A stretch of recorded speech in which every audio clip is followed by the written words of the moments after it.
O ar crepitava com energia intelectual. Em cada canto, ideias fervilhavam, prontas para serem moldadas e transformadas em ações concretas. Ao redor da pesada mesa de carvalho, mentes que moldaram séculos de pensamento, agora se debruçavam sobre o século XX. Eles discutiam fervorosamente, tentando entender as forças que moldavam o mundo moderno. A Segunda Guerra Mundial, um conflito de selvageria sem precedentes, pairava no ar. As cicatrizes da Primeira Guerra ainda estavam frescas, e a humanidade se via novamente à beira do abismo. Um colapso da razão. A filosofia, que outrora guiava a humanidade, parecia impotente diante da brutalidade que se desenrolava. Uma agressão primal desencadeada sobre o mundo. As sombras da guerra se estendiam, tocando cada canto do globo. De fato, a humanidade parecia ter regredido a um estado mais primitivo, onde a força bruta prevalecia sobre a razão. A barbárie da competição capitalista levada ao seu extremo lógico. O desejo insaciável por lucro e poder transformou nações em inimigos mortais. Nações se voltando umas contra as outras por lucro e poder. A ganância humana não conhecia limites e o preço a pagar era a destruição em massa. A guerra era inevitável, uma consequência das contradições inerentes ao capitalismo. As tensões acumuladas ao longo dos anos finalmente explodiram. Uma consequência das contradições inerentes ao capitalismo. As desigualdades e injustiças do sistema econômico global culminaram em um conflito devastador. Uma crise de valores. A moralidade estava em frangalhos e a humanidade se debatia em busca de um novo sentido. Os fracos se agarrando a uma moral ultrapassada, alimentando o ressentimento e, finalmente, a violência. A luta pelo poder e pela sobrevivência se tornava cada vez mais feroz. Esta guerra é um sintoma, senhores, não a própria doença. A verdadeira enfermidade reside nas profundezas da alma humana. O inconsciente coletivo, inundado de medo e raiva, se manifestou nesta catástrofe global. As emoções reprimidas e os traumas não resolvidos emergiram com força total. Nós sondamos as profundezas de nossa capacidade tanto para a criação quanto para a destruição. A guerra revelou o melhor e o pior da humanidade, um reflexo sombrio de nossa própria natureza. A conversa mudou, voltando-se para o horror que foi o nazismo. A sala pareceu ficar mais fria, o ar denso com a memória de atrocidades inimagináveis. Uma perversão do meu trabalho. O Ubermensch nunca foi feito para ser uma caricatura loira de olhos azuis cuspindo ódio e intolerância. Os nazistas exploraram os recessos mais escuros da psique humana. Eles exploraram o medo, o ressentimento e o anseio por um bode expiatório. Um coquetel potente, alimentado pela instabilidade econômica e agitação social. Uma tentativa desesperada da classe dominante de manter seu controle sobre o poder. Ao demonizar minorias e alimentar o nacionalismo, eles desviaram a atenção de seus próprios fracassos. Os nazistas foram um sintoma de um sistema doente, um sistema que gera desigualdade e prospera com a exploração. A discussão tomou um rumo ainda mais sombrio quando os filósofos contemplaram o uso de bombas atômicas contra Hiroshima e Nagasaki. Um pesado silêncio caiu sobre a sala, quebrado apenas pelo crepitar do fogo.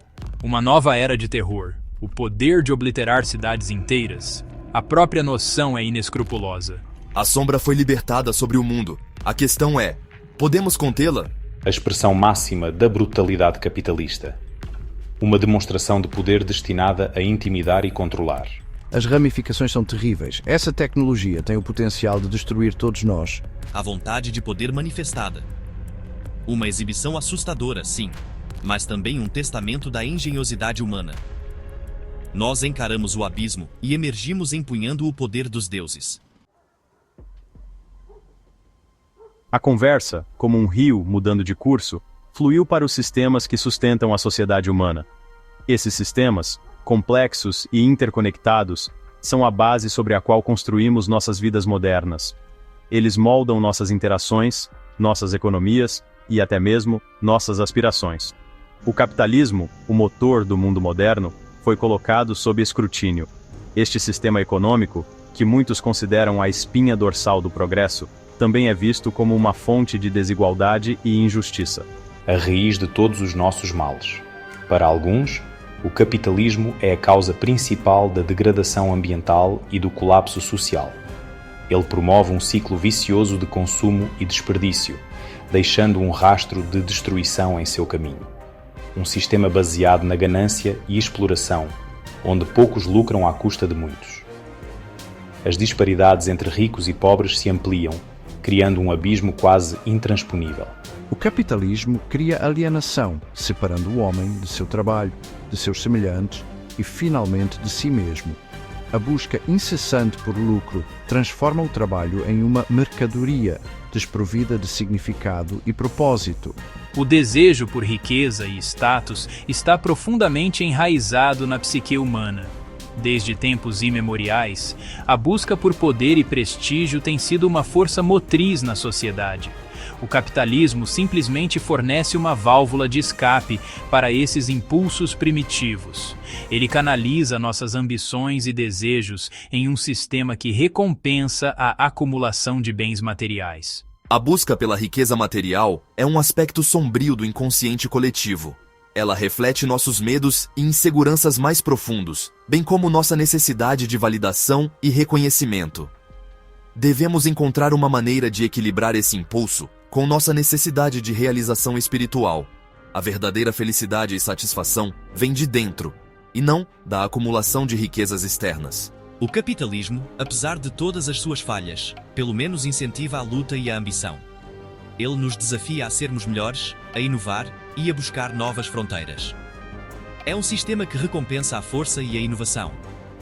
No entanto, devemos lembrar que a verdadeira medida de sucesso não é apenas o que acumulamos, mas também o impacto positivo que deixamos no mundo.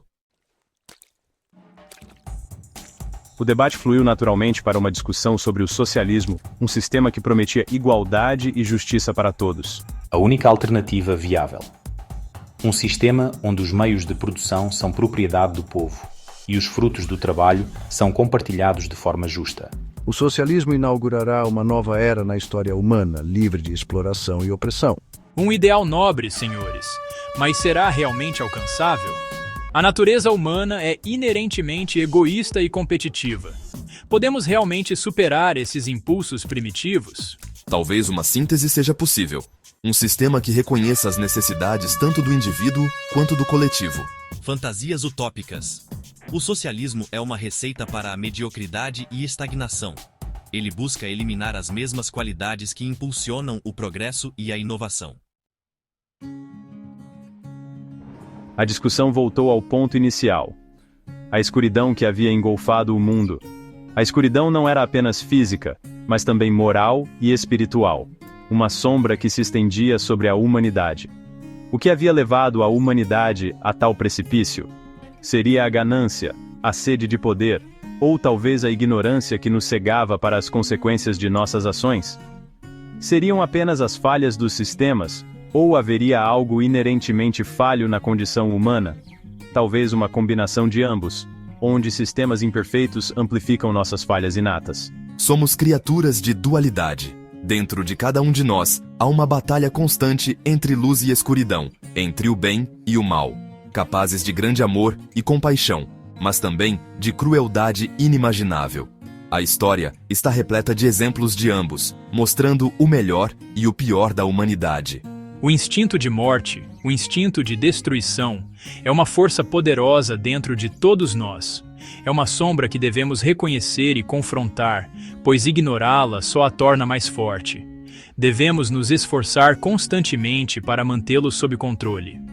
Através da educação, da reflexão e da empatia, podemos aprender a dominar nossos impulsos mais sombrios. E, no entanto, também somos capazes de grande empatia e solidariedade. Em tempos de crise, vemos o melhor da humanidade emergir, com pessoas se unindo para ajudar umas às outras. São os sistemas que criamos, as estruturas de poder que distorcem nossos melhores instintos. Muitas vezes, são essas estruturas que incentivam a competição e a divisão, em vez da cooperação e da unidade. Não nascemos com uma predisposição para o ódio ou a violência. Essas são sementes plantadas em nós por uma sociedade que muitas vezes valoriza a força sobre a gentileza. Esses são comportamentos aprendidos, incutidos em nós por uma sociedade que valoriza a competição em detrimento da cooperação. Mas podemos desaprender esses comportamentos e escolher um caminho diferente. Não confundam fraqueza com virtude. A verdadeira força reside na capacidade de mostrar compaixão e empatia, mesmo em face da adversidade. Somos lobos, senhores, predadores em um mundo de presas. Mas também somos guardiões, capazes de proteger e cuidar dos mais vulneráveis. Negar nossa natureza é negar nossa própria essência. Devemos aceitar quem somos, com todas as nossas falhas e virtudes, e trabalhar para criar um mundo onde a luz possa prevalecer sobre a escuridão.